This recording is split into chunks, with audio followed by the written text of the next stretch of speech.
네, 세 번째 작전명입니다. 수주와 투자의 선순환인데요. 저희가 또 방산 이야기를 해봐야 될 것 같아요. 방산도 계속해서 호재가 나오고 있고 또 한 달 전에는 수은법 통과가 예상보다 빨리 되면서 단기적으로 좀 급등한 면이 없지 않아 있습니다. 그럼 이 시점에서 어떤 전략을 취해야 될지가 굉장히 궁금한데 이준 대표님, 네. 단기적으로 좀 급등세를 보인 게 있잖아요. 네네. 그럼 앞으로 보유자 관점에서 어떻게 돼야 될지 그리고 또 새롭게 접근하시는 분들은 어느 때 또 매수 타이밍이 올지 궁금합니다. 사실 뭐 시작할 때 얘기하신 것처럼 좀 바닥권에 있는 종목 사고 싶은데 하시는 생각이 많으실 거예요. 네. 그런데 지금 증시를 한번 생각해 보시면요. 미증시 신고가 갱신하고 글로벌 증시 다 신고가 갱신하고 국내 증시도 저항 돌파하고 올라가고 있는 상황입니다. 그런데 지금 이 시점에 바닥권에서 뭔가 종목이 올라오지 못하고 있는 것은 그만한 이유가 있지 않을까라는 관점으로 생각해 봐야 될 것 같고요. 그렇다면 지금 시장과 함께 시장을 주도하고 시장을 견인해가는 그런 섹터는 무엇일까라는 관점으로 보신다면 결국은 지금 뭐 이슈들 여러분들 방송 트시면 거의 비슷한 것들 나오는 것처럼 반도체, 제약바이오, 방산 뭐 우상향하고 있는 신고가 가는 종목들일 거예요. 네. 그렇다면 결국은 이 방산 쪽 지금 좀 많이 올랐다 생각이 들지만 네. 수급적인 이탈이 크게 나오지 않는다. 추세적인 관점이 깨지지 않는다라면 저는 계속해서 우리가 공략해봐야 될 섹터라고 생각을 하고요. 그 이면에는 결국은 어떤 글로벌적인 수주 이런 것들이 바탕이 되어 있다라고 보시면 좋을 것 같습니다.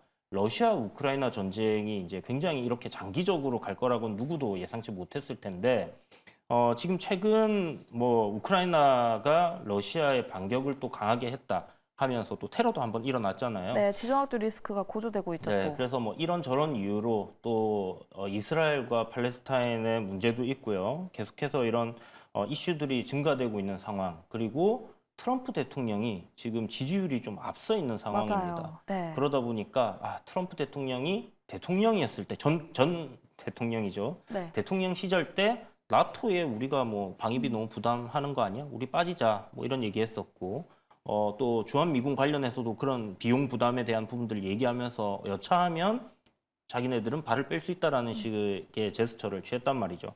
그런데 그 이후에 지금 전쟁이 터진 상황에서 만약 그럴 가능성을 열어놓고 본다라면 국가적인 차원에서의 이 방산은 굉장히 중요한 포인트가 될 수밖에 없을 겁니다. 그래서 유럽 같은 경우도 이 방산에 대한 어떤 그 예산을 계속 증액하고 있는 그런 상황이고 글로벌적인 이 방산 집행하는 그런 부분들은 계속해서 금액적으로 늘어나고 있다라는 거죠.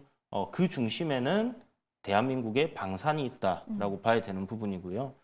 빠른 시일 내에 이렇게 어떤 무기를 갖춰야 되는 그런 상황에 직면해 있는데 그 대한민국 국민성 네. 여기서 아주 좋은 쪽으로 우리가 나오고 있죠. 빨리빨리 네. 정확하게 이렇게 되는 그런 부분들이 결국 방산에서도 납기를 짧은 기간 안에 맞춰서 납품을 해주고 있는 그런 부분들이 지금 계속 호재로 이렇게 받아들여지고 한국 방산업체들을 찾는 요인으로 이렇게 짚어지고 있습니다. 그러다 보니까 수주 잔고가 지금 75조까지 이렇게 쌓여 있는 상황이거든요. 네. 5년치의 일거리라고 하는데 다들 우리 먼저 주세요라고 얘기를 하고 있는 이 상황에서 그들에게 빠르게 납기를 맞춰서 이렇게 제품을 보내주기 위해서는 설비에 대한 증설이 필요했었습니다. 그런데 그 이슈가 요번에 좀 나와줬다. 근데 이게 사실은 오늘 뭐 이제 시작합니다.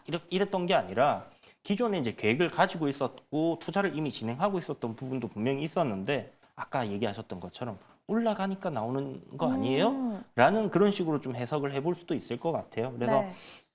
그 올라가는 이유에 대한 명분을 계속 찾다 보니까 이런 것들이 다시 한번 불거졌다라고 봐야 될 것 같고요.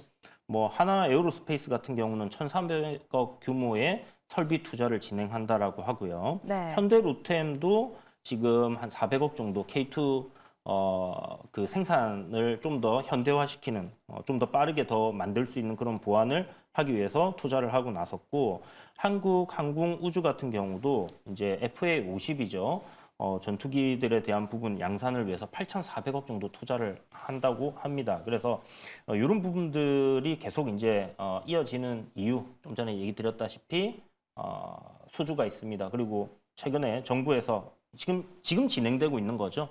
WTO 그러니까 여기 글로벌 무역 죄송합니다. 글로벌 무역 관련해서 지금 미팅을 하고 있는데 여기서 이제 산자부 관계자가 네. 각국의 이제 대사들이나 거기서 이제 나온 분들과의 이제 얘기를 하면서 수주에 대한 기대감을 좀 키우고 있는 상황이에요. 그렇죠. 네, 그런 부분에서의 뭔가 신규 수주가 또 나오지 않을까라는 기대감 역시 주가에 좀 반영이 되고 있는 부분이니까 이런 부분들을 좀 살펴서 보신다면 좋을 것 같습니다. 알겠습니다. 방산주 현재 굉장히 좋은 호재 이슈거리들이 많은데요. 그럼 관련 토픽은 어떤 종목일까요?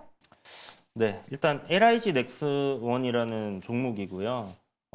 현대 로템 이렇게 두 종목 정도를 뽑아봤습니다. 물론 빅4라고 해서 뭐 좀 전에 이야기 드렸던 종목들 다 괜찮다 생각은 하는데 LIG 넥스원이 최근에 이제 주가 흐름이 조정을 마치고 또 상승으로의 전환하는 추세적인 흐름의 연속성을 좀 보여준다라고 생각해 볼 수 있을 것 같고 현대 로템은 뭐 전고점 돌파가 예상되기 때문에 이 두 종목을 꼽아봤습니다. 네, 이주연 대표의 방산주 탑픽은 바로 LIG 넥스원, 현대 로템이었습니다. 김시은 팀장님도 혹시 방산주 내에서 탑픽 있으십니까?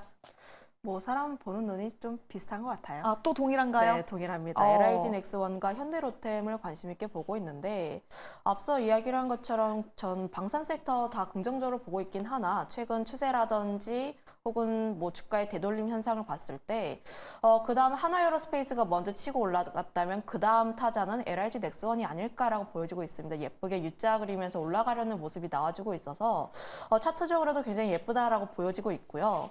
현대로템 같은 경우도 수급이 크게 나와주고 있는 모습들, V자 모습 그리면서 전고점을 뚫어내려는 모습이 나와주고 있는데 35,000원 라인대를 좀 뚫을 것으로 보여지고 있고 이 라인대를 좀 강하게 뚫어주게 된다면 상방이 좀 크게 열려 있다 보니까 이 기업 같은 경우도 계속 관심 있게 볼 필요가 있다는 점.